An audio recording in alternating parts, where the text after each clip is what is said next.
시작할게요. 신경계는 뇌신경, 여기에 12신경은 우리가 정말 자다가도 벌떡 일어나서 외우라고 얘기했죠. 여기에서 안 나올 수가 없습니다. 네, 작년에도 나왔었고 올해도 또 나올 가능성이 굉장히 높은 데죠. 그래서 우리가 외웠죠. 후시동활, 삼회안청, 설미부설 해가지고 12개를 외웠습니다. 여기에서 감각신경은 1, 2, 8번, 운동신경은 3, 4, 6, 11, 12, 혼합신경은 5, 7, 9, 10 해서 여기에 이제 감각신경과 운동신경이 같이 있는 신경은 5, 7, 9, 10 이렇게 되어 있습니다. 그래서 후신경인데 어쩌고 시신경인데 어쩌고 이렇게 문제가 나오는 게 아니고 뭐 이러저러 이렇게 됐는데 여기에서 네가 어떻게 해야 되겠니 뭐 이런 식으로 일단 나오고 있기 때문에 설명하는 게 여기에서 1번 신경이구나 2번 신경이구나 이런 것들을 잘 기억을 이제 해주셔야 되겠죠. 근데 1, 2번 신경은 잘 안 나옵니다. 예, 그냥 워낙 잘 아는 내용이라 이제 잘 안 나오는데 보통 많이 나오는 게 여기 이제 동안신경 해서 3번 그 다음에 여기 가장 많이 나오는 이제 활차신경, 3차신경 이렇게 나오고요. 안면신경은 뭐 수시로 일단 문제가 나왔었던 부분이고 그 다음에 나머지는 뭐 특별히 이렇게 나온 건 없는데 이제 8번 신경, 청신경 한 번씩 이렇게 나올까? 이렇게 여기 잘 나오는 신경들 요거를 이제 기억을 반드시 해주시고요. 자, 여기에서 보시면 이제 동안신경 같은 경우에는 운동신경이다 해서 여기에 이제 대광반사 있죠. 대광반사를 보는 것이 이제 여기 동공을 축소시키는 이렇게 운동 이걸 보는 게 이제 동안신경이다 라고 이제 3번 신경과 연관이 되어 있다 라고 보시면 되겠고요. 자, 여기에 보시면 이제 활차신경 해서 이거는 이제 안구 운동과 관련이 되어 있다 해서 안구 운동과 관련되어 있는 신경이 여기에 이제 그 3번 그쵸? 안구 운동 3번 4번 그 다음에 6번 이렇게 해서 안구 운동을 이제 담당하고 있죠. 외전신경 같은 경우에는 측면 운동 이렇게 되고 있고요. 여기에 이제 활차신경 같은 경우에는 아래쪽과 중간 쪽 이렇게 이렇게 보고 움직이는 것을 이제 보고 이제 확인을 이제 검사를 정상 여부를 확인할 수 있고요. 그리고 여기 이제 3차 신경 같은 경우에는 이제 얼굴의 감각 그쵸? 얼굴의 감각과 이제 여기에 저작 기능 해서 이제 운동 기능을 이제 동시에 가지고 있죠. 그래서 저작 기능이 있는 것은 어디? 3차 신경이라는 거 잊지 마시고요. 여기에 또 3차 신경은 어떻게 이제 그 검사를 하냐 해서 여기 그 각막 반사 해서 그 각막 반사 그는 이제 솜으로 이제 면봉 같은 걸로 각막의 모서리를 접촉했을 때 눈이 이제 깜빡거리는 것 이런 것들을 좀 볼 수 있고요. 그다음에 저작 운동과 관련된 거는 이제 씹는 운동들 이런 것들 좀 볼 수 있죠. 그리고 눈을 감고 천이나 안전핀으로 이제 좌우 대칭으로 이제 감각 사정을 이제 얼굴 감각을 이제 확인을 할 수가 있죠.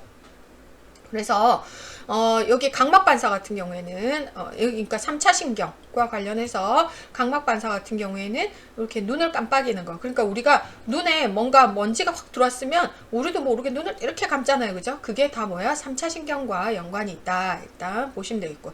7번 뇌신경 같은 경우에는 이제 얼굴의 안면 신경과 관련이 있죠. 그래서 벨스팔시처럼 이제 한쪽에 그 마비가 와 있거나 이런 것들을 이제 검사를 할 때 이제 얘기가 계속 나오고 있는 거고요. 그래서 요거는 어떻게 해요? 뺨 부풀리기 이렇게 하고 이제 이마에 주름 지어 보세요. 이렇게 이제 얘기를 하고 눈 꼭 감아 보세요. 이런 식으로 일단 그 검사를 하는 것으로 되어 있습니다.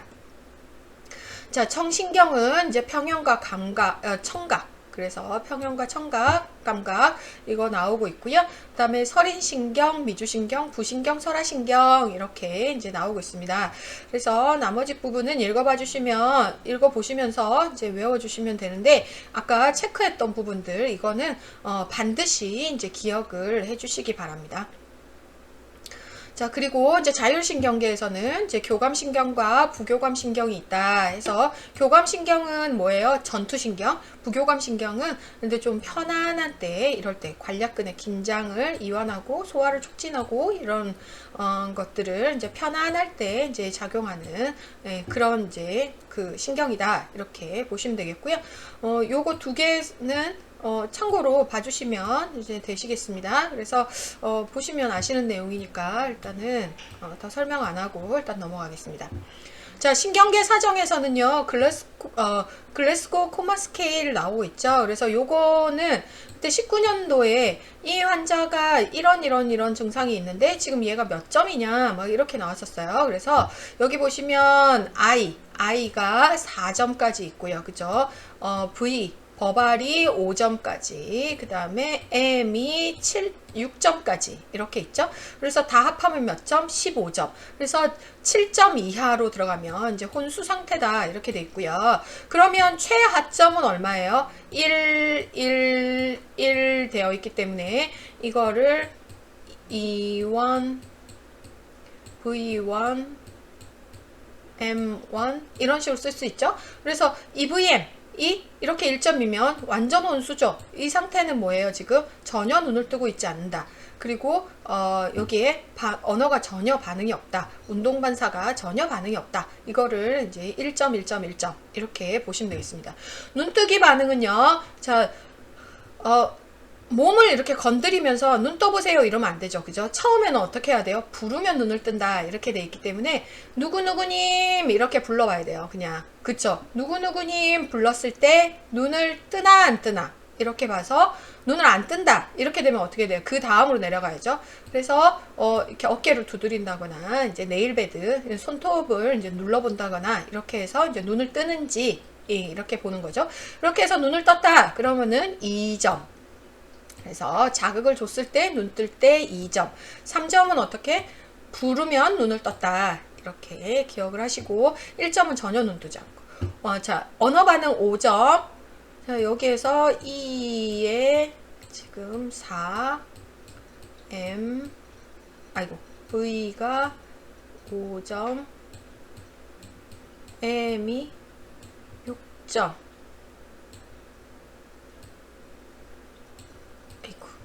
이거 안 그려지네. M이 너무 끝에까지 왔나? 6점.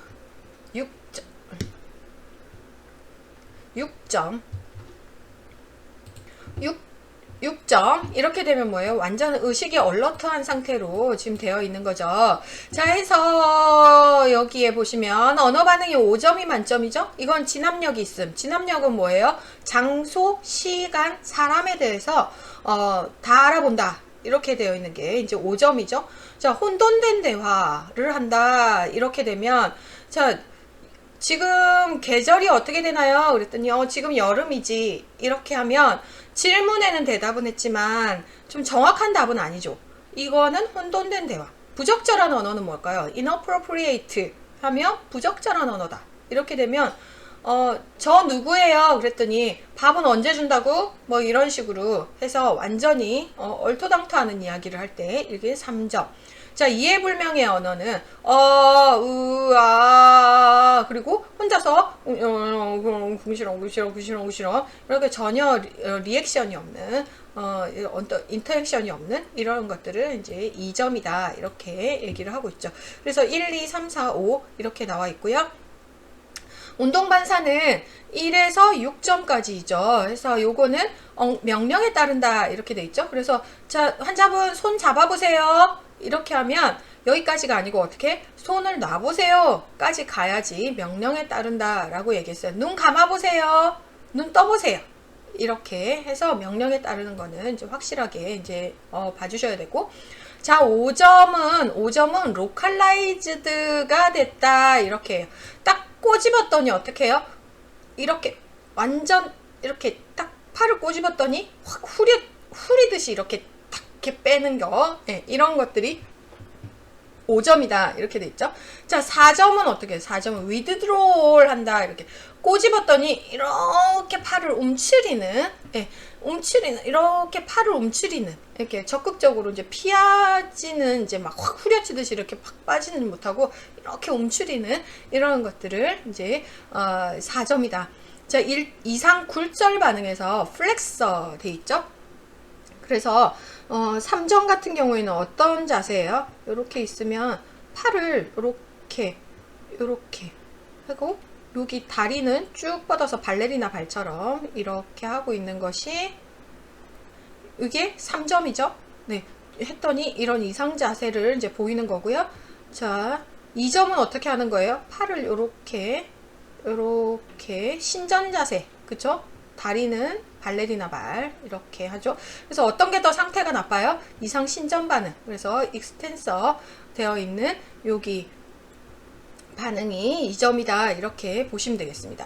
자, 그래서 의식 수준의 이제 단계를 글래스고 코마 스케일, 글래스고 코마 스케일을 이제 가장 이제 흔하게 이제 많이 쓰고 있어서 여기에 대한 점수를 모르면 문제도 못 풀지만 간호사 생활을 안 하겠다 라고 생각하는 거하고 똑같다 그랬잖아요. 그래서 반드시 외우라고 일단 얘기를 했었고요. 의식 수준의 단계는 이제 명료, 기면, 혼미, 반혼수, 혼수 이렇게 나와 있고요. 여기에서 얼러트, 드로우지, 스투퍼, 세미코마, 코마 이렇게 나와 있습니다. 그래서 이제 명료는 아실 거고 혼수와 반혼수는 아실 거고요. 자, 스투퍼 같은 경우에는 계속적으로 강한 자극, 큰 소리나 통증, 밝은 빛에 반응하고 통각 자극에 대해서 어느 정도 피하려고 하는 의도적인 행동을 보인다.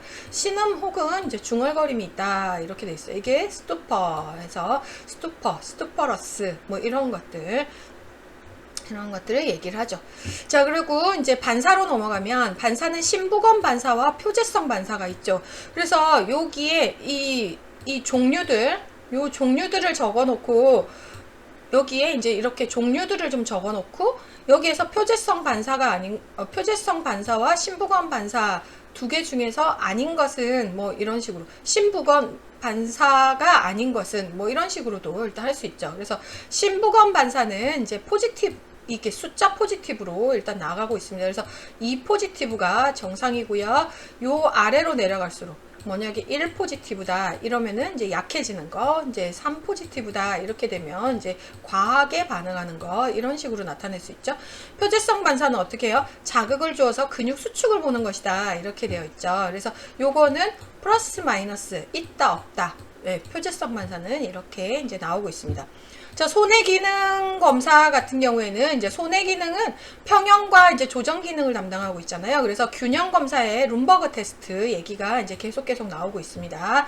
자, 그리고 이제 빠른 교대 운동, 손가락 코 검사, 발꿈치 정강이 검사 이런 검사들, 이제 조정 검사들을 이제 시행을 하게 되죠. 자, 넘어가기 전에 룸버그 검사는 이제 어떻게 하는 것인가. 그래서 여기는 두 팔을 양옆에다 자연스럽게 내리고 차렷 자세로 발과 무릎을 이제 모으고 서서 흔들림 유무를 이제 확인하는데 눈을 감은 채로 일단 잘 유지하고 있는지를 이제 확인을 하시는 거고요. 만약에 여기에 이제 몸이 흔들리거나 넘어지거나 이렇게 되면 이거는 그 손해에 문제 있는 것으로 일단 보면 되겠습니다. 자, 그 신경학적인 문제에서 이제 나오는 데가 이제 여기도 조금 정해져 있는데요. 여기도 이제 두개내압 상승 부분에 대해서는 굉장히 좀 많이 나오죠. 그래서 여기 보시면 이제 16, 17, 18년도에 안 나오고 19, 20 나왔잖아요. 21년도에도 나올 가능성이 굉장히 높죠. 그죠? 자, 정상 두개내압은 5에서 15mm HG 정도이고요. 20 이상일 때 이제 ICP의 상승을 의미한다라고 되어 있습니다. 작년에는 문제가 어떻게 나왔냐면 이제 EVD 가지고 있는 거 환자가 배액 중인데 여기에 배액량이 지금 감소하고 환자가 이런 두개내압이 상승되는 증상들을 보였을 때 어떻게 하냐 이렇게 돼 있어요. 그래서 배액을 이제 더 잘 되도록 이제 하는 것을 이제 배액을 잘 되도록 이렇게 한다. 이렇게 해서 ICP를 내려줘야 된다라고 하는 게 이제 답이었었잖아요. 자, 여기에 이제 두개내압은 어떻게 올라가느냐. 일단 보면 이제 두개내는 요 안에 뇌라고 하는 실질 조직이 있고요. 요 감싸고 있는 물들이 있죠. 그쵸? 물들이 있고요. 그 다음에 안에 혈액이 있습니다. 그쵸? 예. 그리고 자, 그래서 이제 두 개 내압이 올라가는 경우는 요 안에 이제 뭐 종양 같은 게 생겨가지고 이렇게 조직량이 늘면서 압력이 올라간다거나 아니면은 여기에 이제 그 수막 여기 물이 있잖아요. 그죠? 예, 뇌척수액이 있는데 여기 이 뇌척수액이 여기 흡수나 이제 생성장애가 있어가지고 여기에 뇌척수액 용량이 이제 는다거나 아니면 여기에 이제 외상이 이렇게 빵 생기면서 아니면 혈압이 높아서 이제 혈관이 펑 터지면서 안쪽으로 혈액이 차오른다거나 이렇게 되면 압력이 올라가게 되겠지요. 자, 그래서 이렇게 올라가게 되면 일단 의식 수준이 이제 떨어지게 되고요. 활력 징후가 일단 변화가 되는데 여기에 연수의 압력 증가로 쿠싱 3대 증상이 발생한다라고 되어 있죠. 그래서 요게 이제 쿠싱 3대 증상이 굉장히 이제 중요한 이제 증상이죠. 그래서 수축 기압이 이제 상승이 되면서 여기에 이 수축 기압이 상승이 되면서 여기에서 피가 만약에 터졌다 이렇게 되면 이쪽으로 일단 혈액을 계속 넘겨주기 위한 노력을 계속 하게 됩니다. 그렇기 때문에 계속 이제 다이아스토릭은 거의 안 움직이잖아. 그쵸? 그러면서 혈압이 이제 계속 이제 올라가게 되니까 상승이 되면서 맥압이 시스토릭과 다이아스토릭의 그 차이인 맥압이 계속 이렇게 올라가는 양상을 좀 보이고 있죠. 그리고 뭐예요? 여기에 서맥이 나타나고요. 그 다음에 불규칙적인 호흡이 일단 나타난다라고 되어 있습니다. 그래서 쿠싱 3대 증상은 반드시 이제 기억을 해 주셔야 되는 부분이라고 할 수 있겠습니다. 자, 그리고 이제 시상하부의 영향으로 고체온증이 일단 나타나기도 하고요. 자, 빛에 대한 동공반사가 이제 변화가 있는데 이제 대광반사가 이제 빛에 대해서 반응이 없거나 양측이 이제 마지막에는 이제 동공이 확대되는 이런 양상을 좀 보이고 있죠. 그리고 두통이 굉장히 머리가 터질 듯이 아프다. 막 이런 양상들을 이제 계속 보이고 있고요.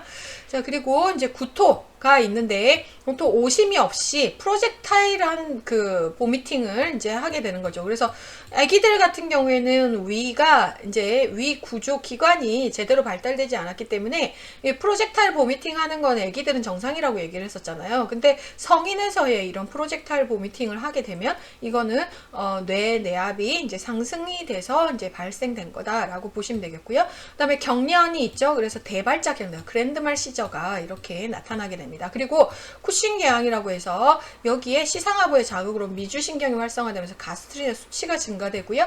염산분비가 과하게 되면서 여기에 식도, 위, 십이지장에 이렇게 궤양이 발생이 되면서 이것 때문에 이제 출혈 가능성이 이제 생기게 되는 거고요. 자, 운동과 감각 변화 같은 것들이 일단 생기게 되면서 이런 이제 M3 자세, 그지요? 이게 M2 자세, 이런 자세들이 일단 나타나게 되는 겁니다. 자, 그래서 일단 외과적 치료로는 뇌종양이 있으면 수술로 제거하면 되고요. 그 다음에 출혈이 있으면 출혈을 제거하면 되고요. 만약에 우리가 이제 출혈이 일어나게 되는 게 만약에 SAH 같은 경우에는 서브 아라크노이드 헤모레이지, 지주막하 출혈 같은 경우에는 지주막 아래에 이제 생기면서 고혈압이나 이제 아니면 애뉴리즘 럽처로 인해서 SAH가 많이 생긴다고 얘기를 했었잖아요. 그래서 그런 게 생기게 되면 이건 수술을 해서 제거할 수 있는 이제 혈액이 아닙니다. 그래서 어떻게 해야 돼요? EVD 같은 거를 이렇게 집어 넣어가지고 바깥쪽으로 이렇게 배출을 이제 계속 시키면서 일단 좀 보고요. 그러면서 이제 EVD를 이렇게 장착을 하고 있으면서 이제 그 뇌 내압과 이제 이제 모니터링을 할 수 있고, 그 다음에 여기 이제 배액을 이제 EVD를 통해서 일단 할 수 있는 거죠. 그래서 여기가 EVD의 배액이 잘 안 되면 여기에서 압력이 이제 계속 올라가기 때문에 아까 봤던 이제 뇌 내압 상승 증상이 일단 나타나게 되는 것이라고 할 수 있겠습니다. 만약에 여기에 이제 뇌척수에 문제가 있어가지고 배액에 문제가 있거나 과도 생산이 되면 여기에 이제 물이 계속 차오른다 그랬잖아요. 그러니까 여기에서 이제 머리가 이따시만큼 이제 커지게 되는 거죠. 그렇게 되면 여기에서 뭘 해야 돼요? V피션트를 박아서 여기에서 배 복강 쪽으로 해가지고 여기에 물을 머리에 뇌척수액에 있는 거를 이쪽으로 이제 빼서 일단 여기에 그래서 이거는 이제 보통 아동간호학에서 좀 많이 나왔던 이야기죠. 그래서 수두증, 그죠? 수두증인 경우, 하이드로세팔러스가 있는 경우에 이쪽으로 VP 션트를 해서 이제 배 쪽으로 해가지고 배액을 계속 시키는 것으로 일단 하고 있죠. 그래서 이거 잘 안 됐을 때 어떻게 됐어요? 아이들이 성장하니까 머리가 이떠시만큼 커져가지고, 지난번에 보육원 제가 갔더니 10살인데 머리가 진짜 딱 약간 과장되게 해서 몸의 3분의 1이 머리인 것 같더라고요. 그래서 자기가 자기 머리를 감당을 못해가지고, 예, 자기가 자기 머리를 감당을 못해서, 이제 누워만 지내는, 예, 그런 이제 양상을 좀 보이고 있더라고요. 자, 어쨌든 이런 이제 외과적 치료들을 통해서 일단 할 수 있고요. 내과적 치료로는 이제 과호흡을 유도를 좀 시켜가지고요. CO2를 좀 날려버리는 거예요.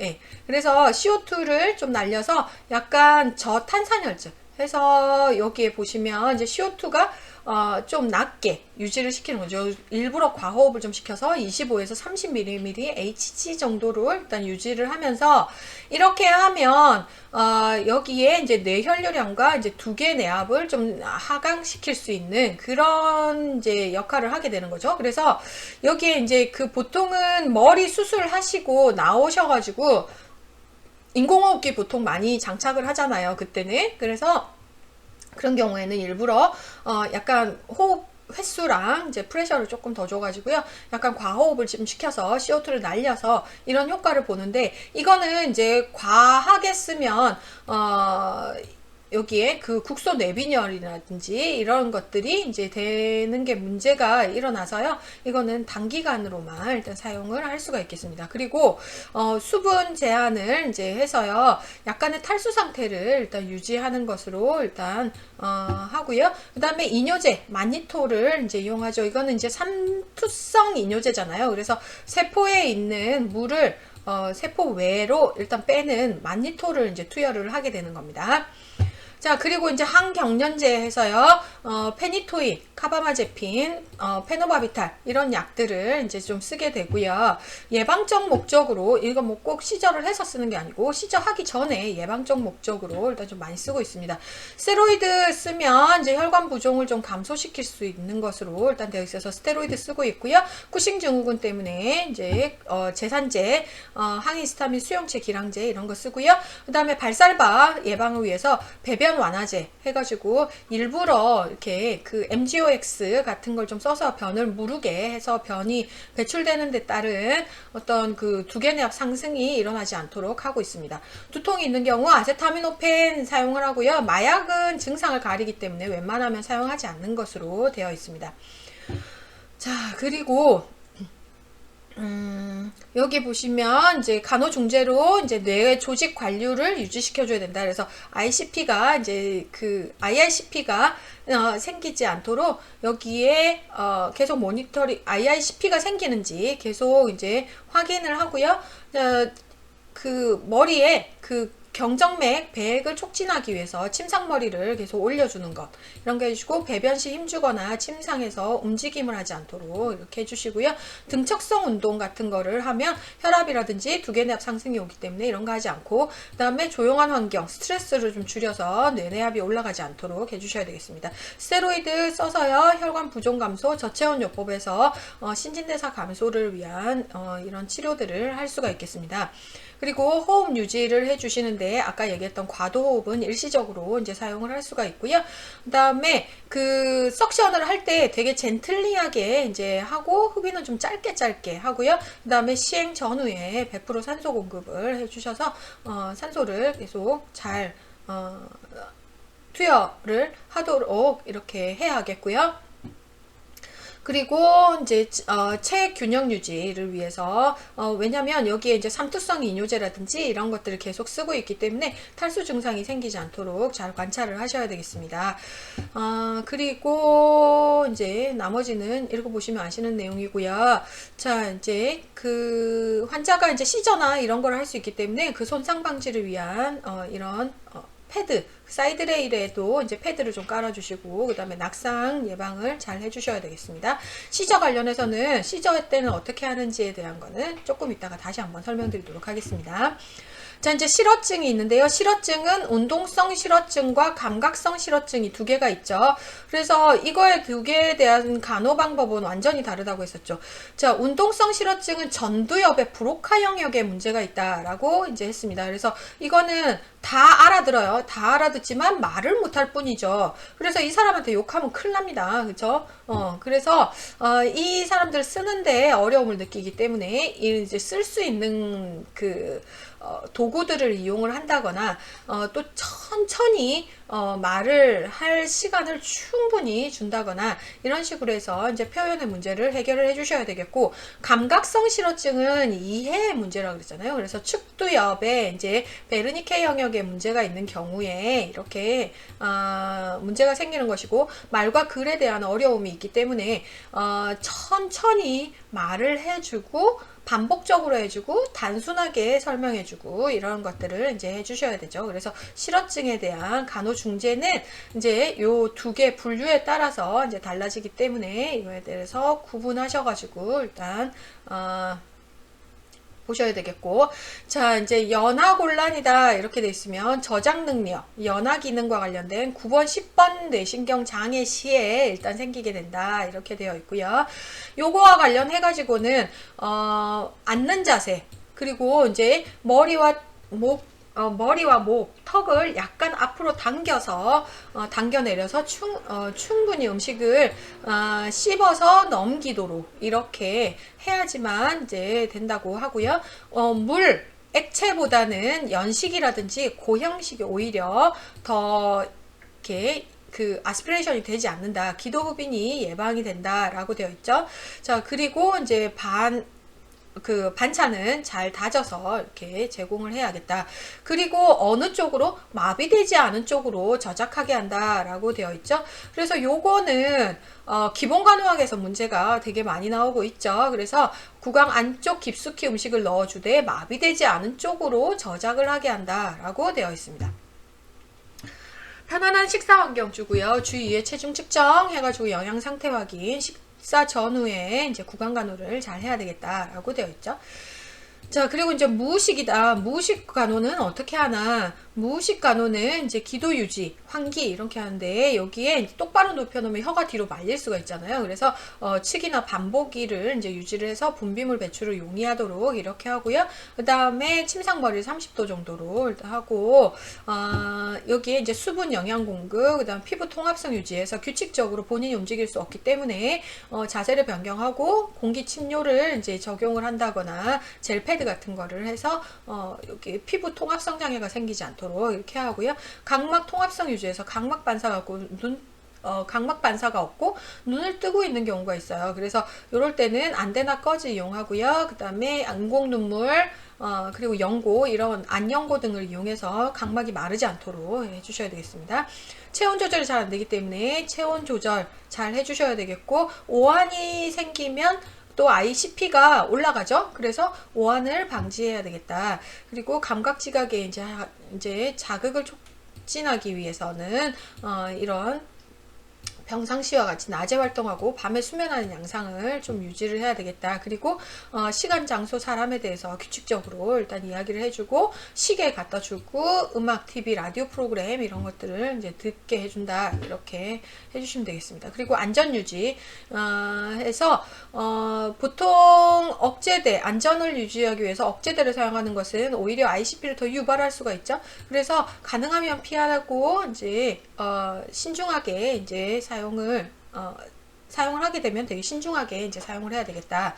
그리고 이제 가족 지지, 배뇨와 배변, 근육 관절 경춘 예방을 해서 PROM 이제 시행을 하고요. 고관절 지지하고 베개, 핸드롤, 발판 이런 것들을 다 적응해서 푸트럭 같은 것들이 이제 생기지 않도록 이제 해야겠죠. 자, 이제 뇌졸중 넘어가는데, 뇌졸중은 여기에 출혈성 뇌졸중,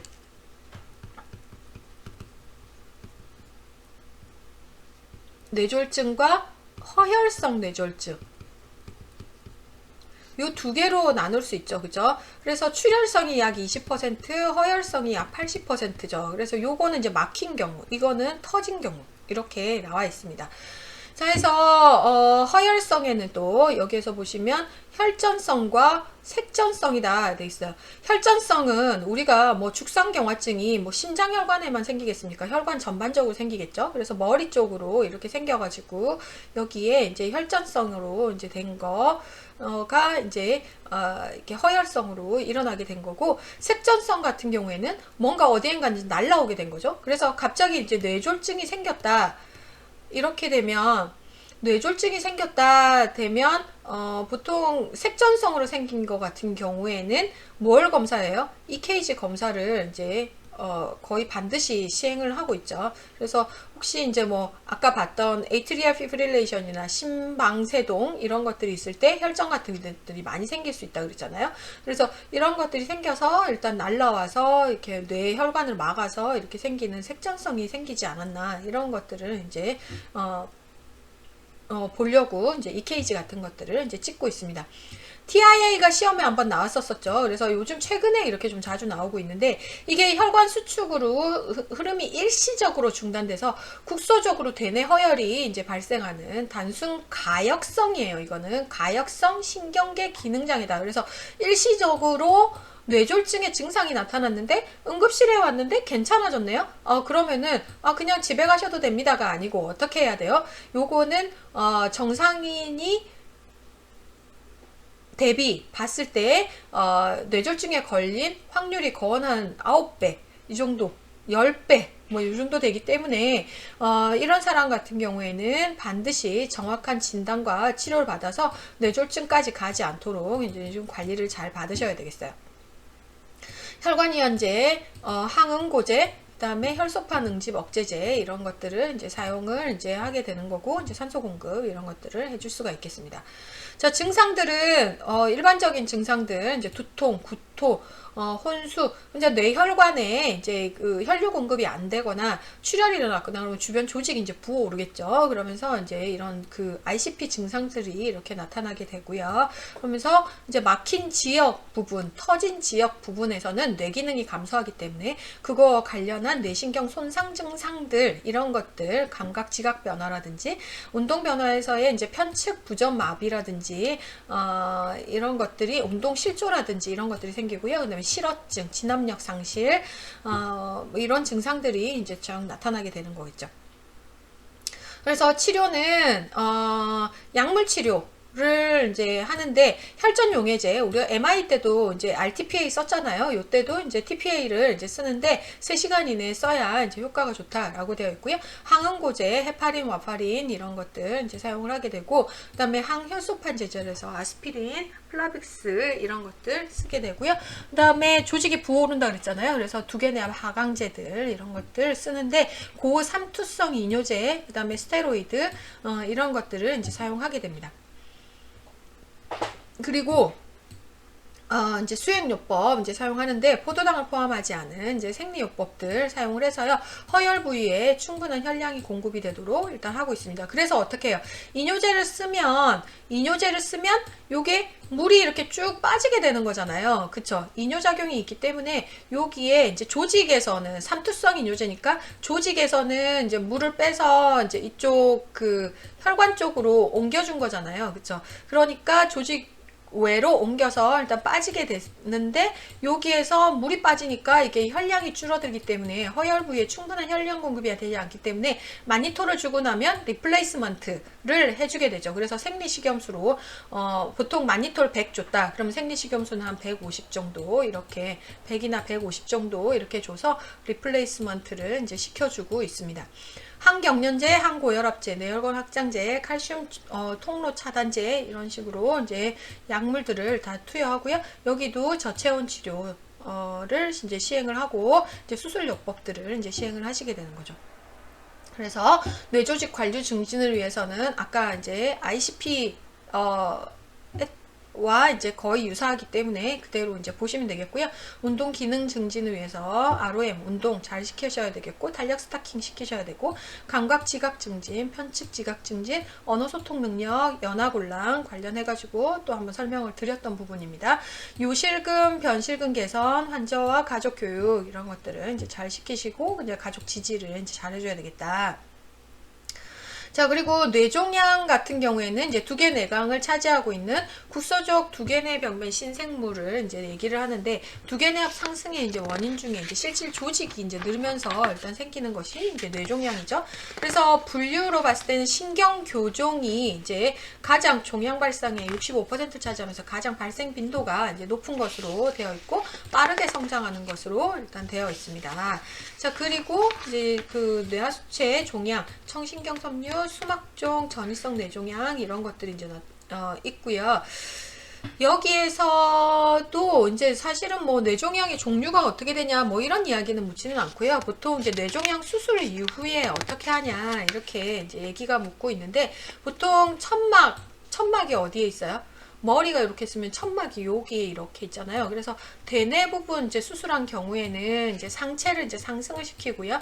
요 뒤쪽으로 이렇게 여기 천막 하 쪽으로 이제 수술을 한 경우에는 후두골 부위에 이제 목절개를 하기 때문에 이때는 평평하게 눕히고 24에서 48시간 동안 옆으로 누인 자세를 유지한다라고 이제 되어 있으니까, 이거는 이제 자세가 조금 다를 수 있다는 거, 요거만 조금 기억을 해주시면 되겠고요.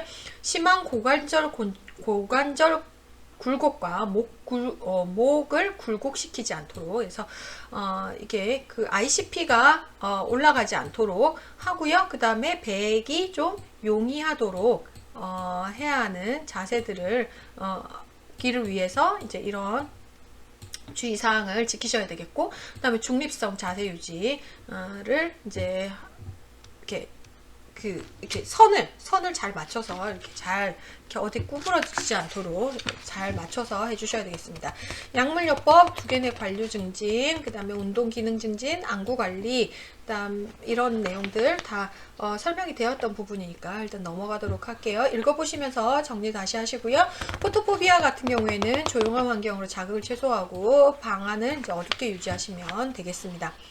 자, 뇌 감염성 질환으로 넘어가는데, 이제 뇌막염 나오고 있죠. 메닌자이티스 같은 경우에는 바이럴 메닌자이티스, 바이러스에 의한 거, 그 다음에 세균으로 인한 거 이렇게 생길 수 있죠. 그래서 여기에 수막이나 뇌와 척수에 있는 여기에 막에 이제 염증을 일으키는 거, 그래서 지주막이나 연막에 이제 호발하고 있다라고 일단 나오고 있죠. 그래서 이런 증상들은 이제 두통이나 열, 감염 증상이기 때문에 의식 변화, 광선 공포증, 발적이나 밤점 이런 것들이 일단 나타나게 되는데, 자, 염증이기 때문에요. 압력이 이렇게 올라가는 걸 좀 볼 수 있고요. 자, 내막염의 압력은 아까 15까지였었잖아요. 그쵸? 그래서 보통 뭐 18이나 20 여기 이제 CM이니까 여기에 미리미리니까요. 요거는 CM으로 보시면 되겠습니다. CM 이렇게 돼 있어요. 그래서 요것도 어떻게 나타나냐면, 뇌에 압력을 쟀더니 22cmH2O다. 이거 어떻게 할래? 뭐 이런 식으로 이제 뭐 이렇게 질문들을 하고 있잖아요. 그래서 이거 두개내압 상승이네 라고 하는 것들을 조금 감지를 이제 하셔야 되고요. 자, 여기에 뇌막염일 때 특징적인 증상은 포도당이 이렇게 감소하는 걸 좀 볼 수 있어요. 그리고 요걸 이제 영양분으로 이제 사용을 해서 포도당이 감소하면서 또 이제 단백질은 또 증가하는 양상들, 이런 양상들을 좀 보이고 있고요. 백혈구는 당연히 이제 증가하겠죠. 자, 그리고 이제 여기 뇌척수액 검사를 했을 때 이제 혼탁한 거를 이제 좀 볼 수 있습니다. 그래서 뇌척수액 여기 검사를 하고 나서는 어떻게 해야 돼요? 머리에 두통이 뇌척수액 배액으로 인한 통이 생길 수 있기 때문에 플랫 포지션, 반듯하게 눕혀가지고 이렇게 환자를 ABR을 시켜야 된다라고 되어 있죠. 그래서 한 6시간에서 8시간 정도 이제 누워 있는 거를 이제 좀 하셔야 되고요. 자, 뇌막 자극 증상 3가지 나와 있죠. 커니그 사인과 브루진스키 징후 해서 요거는 500만 번씩 계속 설명을 했었죠. 커니그는 요렇게 K니까 니를 구부렸을 때 구부렸다가 펼 때 통증과 경련이 발생한다 돼 있고요. 브루진스키는 어떻게 해요? 내가 목 부러진 새끼 이렇게 했었던 거 기억나세요? 그래서 목에 관련된 거 이렇게 목을 가슴 쪽으로 굽혔을 때 무릎이 저절로 굽혀지는 거 이거는 이제 브루진스키다 이렇게. 그리고 넥 리지디티 해서요, 목을 굴곡시키면 목이 뻣뻣하고 통증을 유발하는 거 해서 여기에 뇌막 3대 증상 요거는 반드시 기억을 해주셔야 되겠습니다. 치료와 간호는요, 세균성인 것 같은 경우에는 이제 항생제를 써야죠. 그죠? 그래서 페니실린, 방코마이신 이런 것들 이제 사용하셔야 되고요. 자, 그리고 여기에 두개내약 상승 시의 뇌부종을 감소시키기 위한 스테로이드와 이제 삼투성 이뇨제 그리고 항경련제 스테로이드 투여 이런 것들을 이제 하게 됩니다. 의식 사정해 주셔야 되고요. 두통을 감소시키기 위해서 아세타미노펜 투여하고요. 활력 징후 측정 잘하고 2시간에서 4시간 간격으로 신경계 상태 계속 이제 파악을 하는데 3, 4, 6, 7, 8번을 이제 집중적으로 이제 사정하는 것으로 일단 보시면 되겠습니다. 자, 운동신경장애에 이제 넘어가도록 하는데요. 여기에 이제 파킨슨병 나오고 있죠. 그래서 파킨슨병의 증상 중에서 이제 트랩 관련해가지고 이제 계속 나오고 있죠. 트랩은 되게 중요한 내용이라고 해서 미친 듯이 설명을 했던 기억이 납니다. 자, 그리고 이제 파킨슨병은 이 도파민의 양이 감소가 되면서 생기는 질환이면서 요게 이제 도파민의 부적절한 조절로 수위 동작과 시작 조절이 좀 힘들다라고 되어 있습니다. 수위적 동작 이렇게 되는 게 힘들다. 자, 증상으로는 트랩이 있다 얘기했죠. 그래서 트레머, 리지디티, 아키네지아, 그 다음에 포스트라이 인스타빌리티 이렇게 해서 이제 트랩 해서 4가지가 이제 증상이 있는데, 진정 관련해 가지고는 문제가 계속 나오고 있고 근간에 좀 안 나왔기 때문에 요 근간 또 나오지 않을까, 최근에 또 한번 또 나와주지 않을까라고 예상을 좀 해보는데요. 진전은 어떻게 해요? 환자가 이렇게 막 이렇게 떨고 있죠, 그죠? 떨고 있다가 뭔가를 할 때는 딱 정지해 가지고 이렇게 뭔가 집중했을 때는 떨지 않는 거 이렇게 돼 있죠. 그래서 여기 활동에 집중해 있는 동안은 사라지는 것이 굉장히 특징적인 것으로 되어 있고요. 자, 수면 시에도 떤다? 아니죠, 그죠? 네, 수면 시에는 사라진다 라고 되어 있고요. 피곤하거나 긴장하면 이제 더 악화된다 라고 하는 거를 이제 보고요. 손에서 시작해서 더 큰 관절, 하지까지 확산되는 걸 좀 볼 수 있다. 경직에서 리지디티가 계속 있어 가지고요. 안면 근육이 이제 그 경직이 되어 있어 가지고 표정 없는 얼굴이다, 마스크드 페이스다 라고 일단 했었었죠. 저장 및 연화곤란, 침 흘림 증상들 이런 것들이 있고요. 운동장애가 있어 가지고 환자가 이제 좀 운동 완서, 브라키네지아가 있죠. 그래서 움직이려고 하면 이제 뻑뻑하게 이렇게 움직이는 거죠. 자, 그리고 일단 그 처음에는 이렇게 천천히 움직이고 이렇게 막 이렇게 하다가 나중엔 종종종종종종종종종 이렇게 걷게 되죠. 그래서 걸음걸이 폭이 좁고 질질 끄는 종종걸음들이 이제 나타나게 되고, 보행 시 팔을 흔들지 않는 이런 특징적인 이제 자세들이 일단 나타나게 됩니다. 그리고 한번 시작을 하면 이제 좀 어렵게 시작했는데 시작되면 이게 정지하기가 어려운 이런 양상들을 좀 보이고 있고요. 좀 걸을 때는 몸을 앞으로 구부리고 일단 이제 좀 이렇게 특징적인 일단 자세를 좀 보이면서 이렇게 좀 걷는 것으로 되어 있습니다. 소서증이 나타난다 했죠. 그래서 글씨가 되게 작아진다 라고 얘기를 했습니다. 그래서 요거는 글씨 쓰는 걸 가지고 환자의 경과를 이제 확인한다 라고 이제 설명을 드렸었고요. 단조로운 목소리와 말투가 빠름, 말의 높낮이가 없는 것 이렇게 되어 있고요. 요게 이제 지능에는 영향이 없다 라고 되어 있지만, 이제 본인이 그 지능엔 영향이 없어 가지고 자기가 몸이 그렇게 된다는 걸 알기 때문에 굉장히 우울해지잖아요. 그래서 감정의 변화 이런 것들이 좀 생길 수 있습니다. 그래서 이런 것들과 관련한 우울 증상들 이런 것들이 나타날 수 있기 때문에 잘 관리해 주셔야 되겠고, 자율신경계 증상들 이런 것들이 이제 좀 생길 수 있다라는 것들을 참고해서 봐주시면 되겠어요. 자, 그래서 이 파킨슨의 치료는 도파민이 부족해 있기 때문에 레보도파 사용한다 그랬죠. 그래서 주 치료제는 엘도파 사용하는 시네멧 이런 약들 좀 많이 사용한다라고 되어 있는데, 이제 부족한 도파민을 이제 보충을 이제 하게 되는데요. 여기에 도파민은 여기에 이제 부작용으로는 오심, 환각, 운동실조, 심한 체외성 저혈압 이런 것들이 일단 좀 나타날 수 있다라고 이제 되어 있습니다. 자, 그리고 이제 도파민 작용제 이런 것들 쓰고요. 그 다음에 항콜린성 제제를 사용하게 되면 아세틸콜린 작용 감소로 이제 진전 그 환자에게 되게 효과적인 것으로 일단 되어 있습니다. 자, 간호중재가 이제 계속 나왔었고요. 작년에도 나왔고, 그 작년에도 나왔고, 아마 올해도 나오지 않을까라고 예상을 해보는데, 자, 기동성 증진 같은 경우에는 리지디티가 계속 있기 때문에 따뜻한 물로 목욕하고, 마사지, 신전운동, 매일 운동의 중요성을 이제 교육을 하셔야 되고요. 그 다음에 영양 증진, 그리고 소화가 잘 된 시기를 조금 자주 제공하고 고칼로리의 음식을 제공해야 하고요. 리지디티가 있기 때문에 식사 도구는 편한 것으로 일단 사용하도록 해야 하고요. 그리고 안면 근육의 움직임을 연습하면서 책을 큰 소리로 읽는 연습을 하고 의사소통 능력을 증진하기 위해서 짧고 간결한 언어, 문장을 사용하도록 일단 하고요. 변비 예방하고 조명을 이제 밝게 유지해야 된다 이렇게 되어 있죠. 그리고 여기 안정제, 고단백, 비타민 B6 식품을 금한다 라고 되어 있죠. 이거는 별표 500만 개 붙여야 되고요.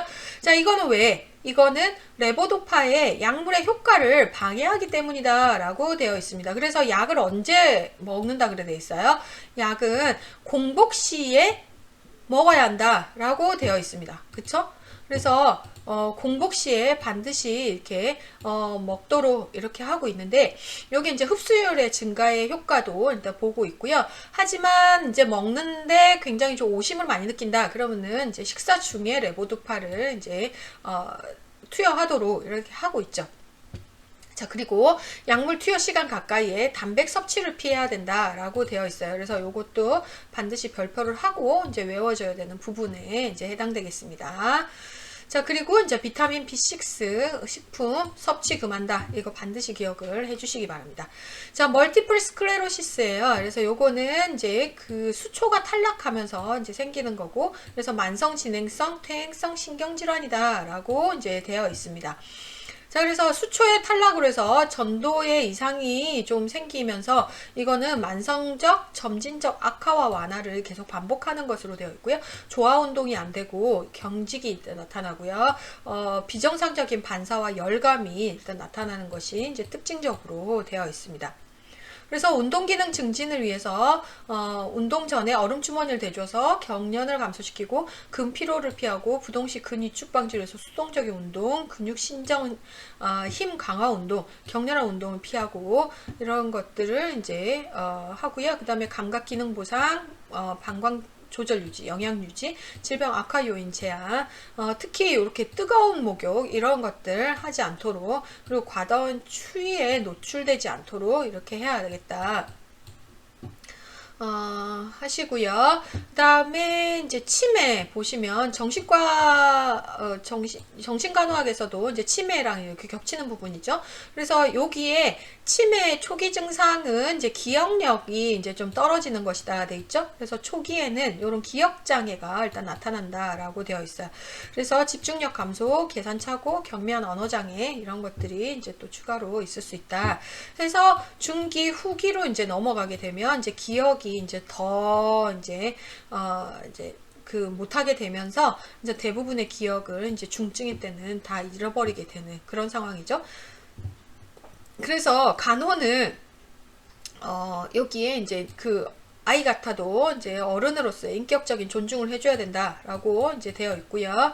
자, 기억력을 촉진하는 기억력 훈련들 이런 것들을 시켜주시고, 그다음에 손상 예방에서 일몰 증후군이 이제 계속 시험에 계속 나오고 있었죠. 환자는 아침보다는요 해가 진 후에 혼돈이 더욱 악화되고 있다. 저녁 일몰 증후군 반드시 기억을 해주시고요. 자, 그래서 원더링이라든지 이렇게 배회하는 거, 그죠? 그런 것들이 밤에 더 저녁 무렵에 이제 밤에 해지고 나서 그때쯤 더 심해지기 때문에 환자랑 계속 같이 있어주고 정서적인 안정을 좀 할 수 있도록 이제 지켜줘야 되겠다라고 되어 있습니다. 자, 발작 및 관질 나와 있죠. 그래서 여기에 이제 는 이제 뭐 여기에 시험은 발작 전후 간호에 대해서 어떻게 할 거냐라고 하는 이제 이야기들이 나오고 있죠. 그래서 발작 전후에는 대상자 침대 옆에 인공 구강 기도, 서랍자, 흡인 장비를 이제 갖다 놓고 침대 난간 올려놓고 침대 높이는 가능한 낮게 유지하고요. 발작 유지하는 감염이라든지 스트레스 외상, 음식 섭취 이런 것들 이제 피해야 하고 과도한 피로를 이제 피하도록 해야 하고요. 의사 처방 없이 약 복용을 금지하거나 약 복용을 뭐 먹는다거나 아니면 끊거나 뭐 이러지 않아야 되고 간질발작 대상자 인식표를 이제 가지고 다니시는 게 좋겠다라고 되어 있고요. 자, 발작하는 동안에 간호가 이제 계속 있죠. 그래서 발작을 했을 때는 일단 발작이 깨어날 때까지는 기도 확보가 제일 우선시 이제 돼야 되는 거죠. 그래서 옆으로 이제 좀 돌려 눕혀 놓는다 이렇게 하고요. 주변에 위험한 물건을 치우고 머리를 보호한다 라고 되어 있어요. 자, 여기에 이제 대발작 시 천으로 싼 서랍자를 치아 사이에 끼워서 혀를 보호한다 라고 되어 있지만 이거를 강제로 절대 하시면 안 돼요. 입을 이렇게 앙당 물고 막 이렇게 한다고 해서 이 손가락을 넣는다거나 강제로 서랍자를 밀어넣거나 하는 거는 절대 네버 안 됩니다. 네버 안 되는 거 반드시 기억을 해주시고요. 나머지는 읽어보시면 아시는 내용이니까 좀 읽어보시면서 정리를 하시기 바랍니다. 자, 추간판 탈출증 해서 이거는 호발 부위는 C56, 룸바 4, 5, 그 다음에 L5S, S1까지 이렇게 좀 많이 하고요. 요때 이제 방사통, 무감각 해서 감각에 이제 신경이 눌렸기 때문에 이런 신경 증상들이 일단 나타나게 된다라고 되어 있죠. 그래서 여기에서 이제는 진단은 하지 직거상 검사 이렇게 나오고 있어요. 그래서 요 추간판 탈출 시에는 60도 이상 올리는 것이 좀 힘들다라고 되어 있죠. 그래서 여기 이제 하지 직거상 검사 아시죠? 이렇게 누워서 다리를 들어 올렸을 때 여기 허리에 통증을 이제 느끼는 거기가 이제 몇 도가 되느냐 여기에서 여기까지의 이제 여기까지의 이제 높이를 이제 파악을 이제 하게 되는 거죠. 일단 보존적인 치료를 일단 우선적으로 했어요. 그래서 요즘은 뭐 수술 없이 치료합니다. 뭐 이렇게 해서 하잖아요. 그래서 허리에다가 스테로이드랑 그다음에 뭐 리도케인 제제 이런 것들 이제 섞어가지고 허리에다가 그 신경 부위에 이제 눌려서 염증이나 부종이 생겨가지고 문제가 생긴 거잖아요. 그래서 그쪽을 좀 감소시켜 보고 그렇게 하고도 계속 효과가 없고 막 이러면 이제 외과적 중재로 해서 이제 라미넥토미 같은 것들을 이제 시행을 해서 그쪽으로 이제 압력이 가는 거를 좀 방지를 하는 거를 하고 있죠. 자, 그래서 요런 이제 그 디스크나 뭐 허리병 이런 것들이 생기는 거를 좀 예방하는 건 어떻게 하냐. 그래서 이제 그 허리를 굴곡시켜가지고 허리 힘으로 물건 들어 올리는 게 아니고 그냥 무릎을 구부려서 큰 근육, 대퇴 근육을 이용을 해가지고 이렇게 물건 들어 올리도록 이렇게 하고요. 복근 강화 운동 이런 것들 시행하고요. 서서 일하는 경우에는 한쪽 다리를 발판에 올리고 이런 것들을 해야겠다. 자, 그리고 이제 수술하고 나서는 이제 보조기 착용 이런 것들이 이제 나오고 있죠. 그래서 보조기 착용은 언제 해요? 누워 있는 상태에서 보조기를 착용하고 일어나도록 일단 하고 있고요. 그 다음에 그 수술을 하고 왔을 때 라미넥토미를 하고 왔을 때는 통나무 굴리기 등 그래서 이런 그 자세들은 그러니까 척추 손상 환자, 그쵸? 척추 손상 환자, 통나무 굴리기 뭐 이런 거 하잖아요. 그래서 이런 그 척추 손상 환자에 준해서 이렇게 자세를 유지를 이제 하면 되겠습니다. 그리고 윌리엄스 자세라고 해서요. 반자의 상태에서는 이제 이렇게 똑바로 누워 있거나 반자의 상태에서는 이렇게 다리를 펴고 있는 것보다는 무릎을 굴곡하면 하부나 이제 근육을 이제 이완할 수 있기 때문에 이런 그 근육을 이완하고 척수신경의 압력을 제거하기 위해서 무릎을 살짝 이제 굴곡을 하도록 이렇게 하고 있습니다.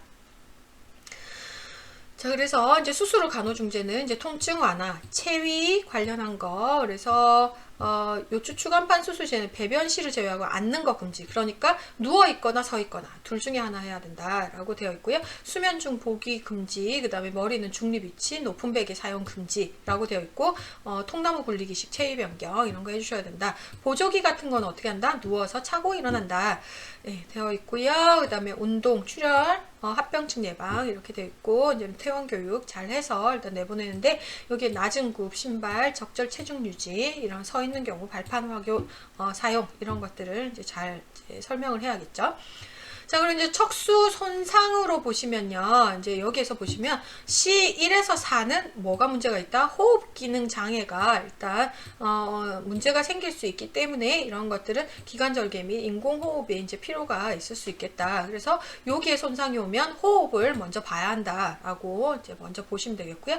C5, 그다음에 C6에서 8까지, 그다음에 T1에서 6까지 해서 각 그 수준별에 따른 여기에 그 범위가 이렇게 나오고 있죠. 그래서 범위가 나오고 있는데 여기에서 보통 이제 여기 6C, 6, 8번 정도 되면 이렇게 그 우리가 휠체어를 이제 움직일 수가 있는데, 여기 그 어디지?